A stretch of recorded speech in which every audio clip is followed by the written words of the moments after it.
یہ ہے جموں کشمیر کے پلوامہ ضلع سے تقریباً 15 کلومیٹر دور گاؤں بٹمورہ میں رہنے والے نوجوان فیضان مظفر۔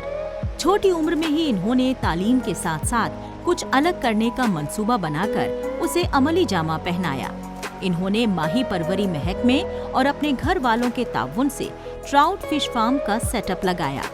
دور دراز کے علاقوں سے بڑی تعداد میں افراد ان کے پاس مچھلی لینے کے لیے آ رہے ہیں۔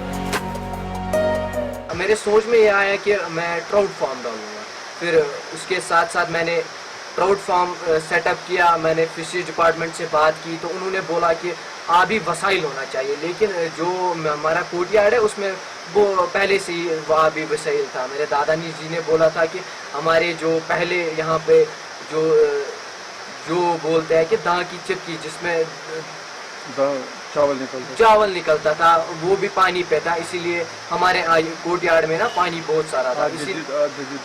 آج جدید دور کے زمانے میں نے سوچا کہ اس جو پانی کو اس کو کسی طرح یوٹیلائز کیا، اسی کسی طرح حاصل کیا اور کسی سیٹ اپ میں کیا جائے۔ تو میں نے سوچا کہ ٹراؤٹ فارم میں ڈال لیں کیونکہ پانی بھی ہے اور چشمے کا پانی بھی ہے ہمارے پاس، تو میں نے سوچا یہ بہت بڑھیا ذریعہ ہے۔ اور گورنمنٹ جو فشریز ڈپارٹمنٹ ہے انہوں نے مجھے بہت ہیلپ کی۔ فیضان مظفر نے ابتدائی تعلیم ڈی پی ایس سے حاصل کی۔ پری نرسری سے 10ویں تک فیضان ڈی پی ایس میں پڑھے۔ اس وقت فیضان ہائر سیکنڈری پلوامہ میں 12ویں جماعت میں پڑھ رہے ہیں۔ فیضان مظفر کے مطابق پڑھے لکھے نوجوانوں کو سرکاری نوکری کی بجائے اپنا بزنس سیٹ اپ لگانے کی کوشش کرنی چاہیے۔ فش فارمنگ جیسے کئی دیگر ایسے حکومتی اسکیمز والے منصوبے ہیں جن میں آ کر نوجوان آگے بڑھ سکتے ہیں۔ اس وقت 2 اسکیمز کے انڈر ہم یوتھ کو امپلائمنٹ جنریشن کے لیے یونٹس دیتے ہیں۔ اس میں پی ایم مسویہ پردھان منتری متسیہ سمپادا یوجنا ایک اسکیم ہے جس میں 40% جنرل کیٹیگری میں 40% سبسڈی ملتی ہے اور بینیفیشری شیئر اس میں 60% ملتا ہے، اور وومنز کیٹیگری میں جو یونٹس ہوں گے ان کو 60% سبسڈی اور 40% بینیفیشری شیئر ملتا ہے۔ اس کے علاوہ ہماری لیٹسٹ اس وقت ایک اسکیم چل رہی ہے ہالسٹک ایگریکلچر ڈیولپمنٹ پلان کے تحت technological interventions in fish seed production and trout production in UT of Jammu and Kashmir. اس کے حوالے سے یہاں پہ اس سال 5 سال کے لیے یہ اسکیم ہے، تو اس سال ہم نے یہاں پہ 14 یونٹس دیے ہوئے ہیں۔ اس کے علاوہ ہم ریسرکولیٹری ایکواکلچر سسٹم جو ایک نئی ٹیکنالوجی ہے فش ریئر کرنے کے لیے، پرٹیکولرلی یہاں کشمیر میں ٹراؤٹ ریئر کرنے کے لیے، تو اس کے کچھ یونٹس بھی ہم دے رہے ہیں۔ آلریڈی ہم نے ایسا ایک unit successful unit U T کے پکس بجٹ میں یہاں کریم آباد ایریا میں بنایا ہوا ہے، تو بہت ہی اچھا ان کو منافع ہو رہا ہے۔ پلوامہ ضلع میں ماہی پروری بہتر کاروبار بن گیا ہے۔ یہاں کئی فش فارمنگ یونٹس ہیں جن میں ٹراؤٹ فش یونٹس بھی شامل ہیں۔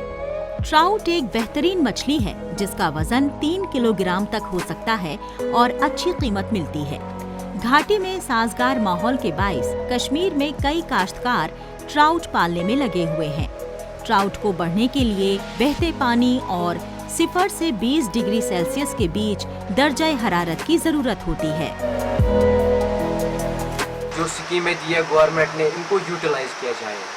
بہت ساری اسکیمیں ہیں، مجھے بھی ایسے آئیڈیا آیا کہ میں فش فارم میں نے کیا، لیکن انہوں نے بہت مدد کیا۔ میں نہیں بولوں گا کہ کوئی مدد نہیں کرتا، جب آگے آتا انسان تو یہ بہت سارے مدد کرتے ہیں۔ فشریز ڈپارٹمنٹ آگے آیا، انہوں نے مجھے یہاں پر دلاسا دلایا کہ آپ کر سکتے ہو، پھر میں نے کیا۔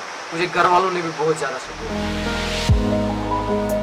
آفیشل اعداد و شمار سے پتہ چلتا ہے کہ جموں کشمیر میں ٹراؤٹ ماہی پروری میں اضافہ ہوا ہے، جو 2019 میں 650 ٹن سے بڑھ کر 2023 میں 2000 ٹن ہو گئی ہے، جو پچھلے 3 سال میں 300% کے اضافے کو ظاہر کرتا ہے۔